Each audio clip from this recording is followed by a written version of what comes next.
রমজান মাস তো প্রায় শেষের দিকে, আর এই রোজায় আমরা এখনো মিলাদ পড়াতে পারি নাই। অনেক ঝামেলা পোয়াতে হয়েছে, বিভিন্ন ঝামেলা। জীবনের জটিলতা তো শেষ নাই, তাই না? সব জটিলতাকে এক সাইডে রেখে আমাদের রমজানের দোয়ার কার্যক্রম শুরু করে দিলাম।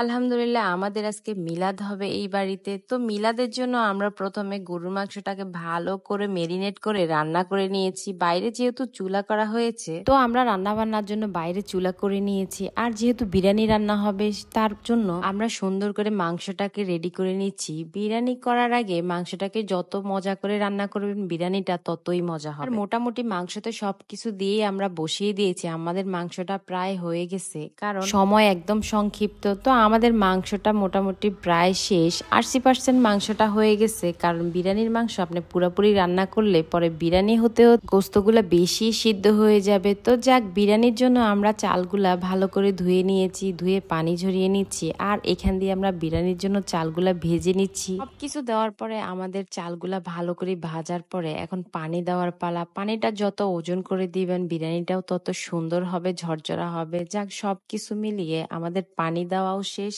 পানির একটু মাপঝোপের ব্যাপার আছে, কারণ কম বেশি পানিতে বিরিয়ানি নরম হয়ে যেতে পারে। পানি দিয়ে আমরা ভালো করে ঢাকনা দিয়ে বলক আসার জন্য অপেক্ষা করতেছি। আর এখান দিয়ে যেহেতু মিনি মিনি বলক চলে আসতে, তো আমাদের মাংসটা ঢেলে দেওয়ার পালা। আর আমরা ভালো করে মাংসটা ঢেলে দিচ্ছি। এই মাংসটা যত মজা হবে, বিরিয়ানিটাও তত মজা হবে। আর রোজা থেকে মাংসের যে গ্রান পাচ্ছি, আলহামদুলিল্লাহ অনেক সুন্দর গ্রান বের হচ্ছে। কত মানুষের রিজিক মজা না হয়ে কোথায় যাবে বলেন তো? আল্লাহর একটা রহমত থাকে মিলাদ মাহফিলের খাওয়াতে, আল্লাহর আলাদাই একটা রহমত থাকে। তো চাল আর মাংসটাকে ভালো করে মিক্সিং করা হচ্ছে। মিক্সিং করার পরে বলক আসার জন্য ভালো করে ঢাকনা দিয়ে দেব।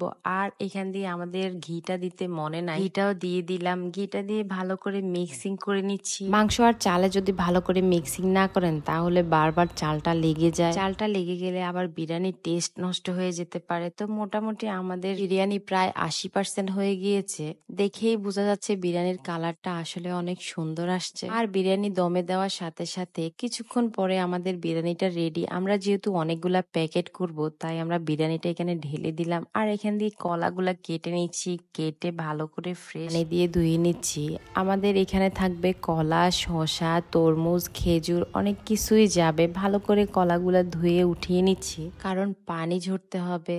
পানি ঝরার পরে কলাগুলো কি সুন্দর লাগতেছে, মাশাল্লাহ। আর এখান দিয়ে আমরা শসা, লেবু, টমেটো, তরমুজ কাটতে বসেছি সবাই মিলে। মোটামুটি আজকে সবাই ব্যস্ত, সবাই কাজকর্ম করতেছে। আজকে অবসর হওয়ার কোনো সময় নাই। আমি মেহমান হিসাবে গিয়েও আজকে আমি অনেক কাজ করেছি। তরমুজগুলো আমিই কাটতেছিলাম। তো মোটামুটি আমাদের সব রেডি, এখন প্যাকেজিং এর পালা। আর আমি গরম গরম একটা প্যাকেট করে আপনাদেরকে দেখাচ্ছি। প্যাকেটগুলোতে আরো অনেক কিছু দিতে হবে, এই জন্য বেশি করে বিরিয়ানি দেওয়া যাচ্ছে না। তো যতটুকু সম্ভব ততটুকু দেওয়ার চেষ্টা করেছি। এভাবে আমাদের সবগুলা প্যাকেট হয়ে গেছে। মোটামুটি প্রায় 100 মানুষের প্যাকেট করেছি। আর একটা প্যাকেটে কি কি দিয়েছি আপনাদেরকে একটু দেখাচ্ছি। এই যে আমাদের একটা প্যাকেটে কলা ছিল, তরমুজ ছিল, লেবু, শসা, খেজুর ছিল। এভাবে আমরা প্রত্যেকটা প্যাকেট করেছি। আর এটা হচ্ছে শরবত, আলহামদুলিল্লাহ।